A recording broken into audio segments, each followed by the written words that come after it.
Hello, my name is Geogen and welcome back to Armored Warfare. Today I'm playing in probably the best premium vehicle, at least for me, in the game currently, which is the Challenger 1 Wolf Edition. So it's a progression vehicle, it's a skin of said progression vehicle, it's fully upgraded, and it's pretty much the best tier 7 tank, bar none in my opinion.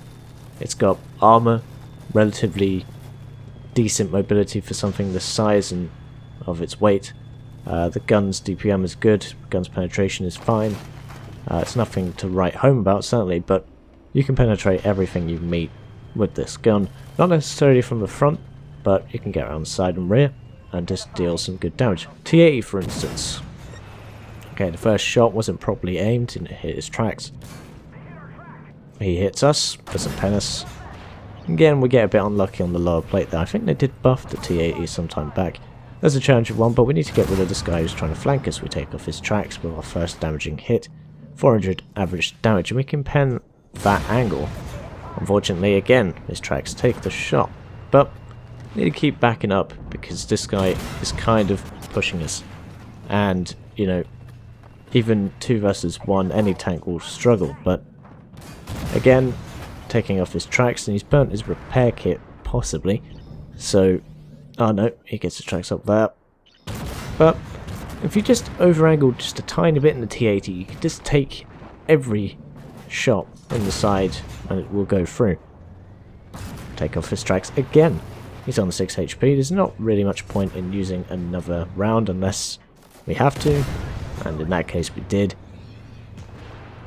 So I thought I would collect a few bits of video footage from the game prior to 019. I'm not going to do any more reviews until that time because it would be pointless, as every single vehicle's stats are going to change. Here's a weakness of the Challenger 1, something this Challenger clearly doesn't know, and that is the driver's hatch there. You can see the outline for it. The rest of the front is actually quite strong, but if you're face-hugging a Challenger, shoot it there, it will penetrate that very thin armor.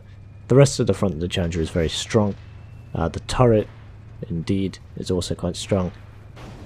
You can pen the cupola, which you see is mounted on the right hand side of the turret, but it isn't a full penetration and usually does around 150 to 250 damage depending on your gun and if you're firing heat or not.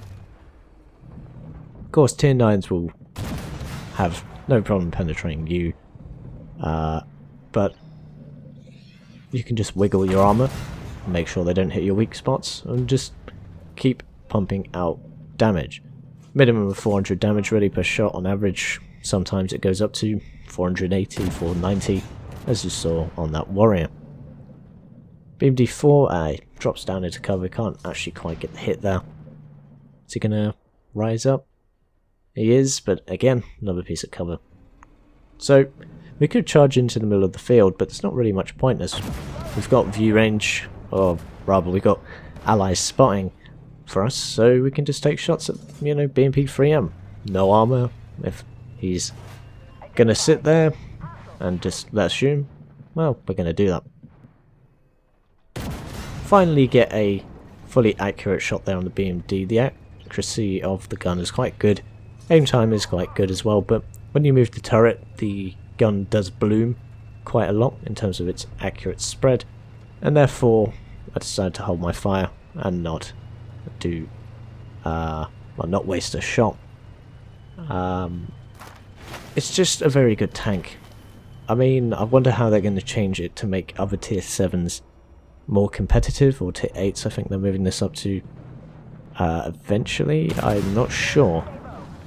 I did read somewhere that this will have a tier change, and it would make sense if it did, because as it is now in the game, you can just pen everything, do loads of damage, and take a lot of damage as well.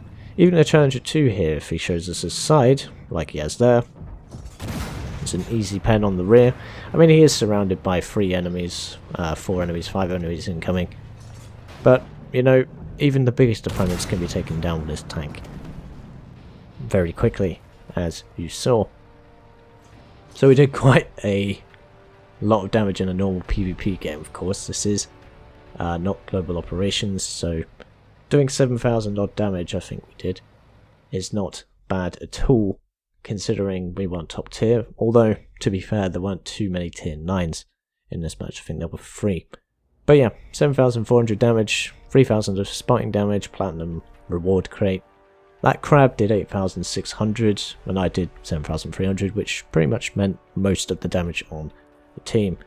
And then again, the crab was tier 9, and you know, that's somewhat unexpected. That Challenger 2, to be fair, did do 6,000 damage on the enemy team.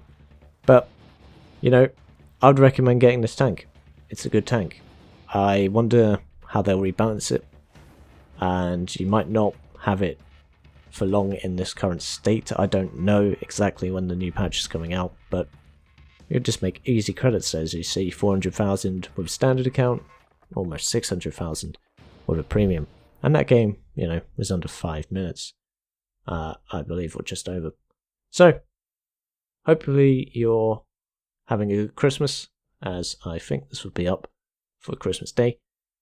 And as always, I've been Geogen, and I'll see you chaps and chapettes in the next one.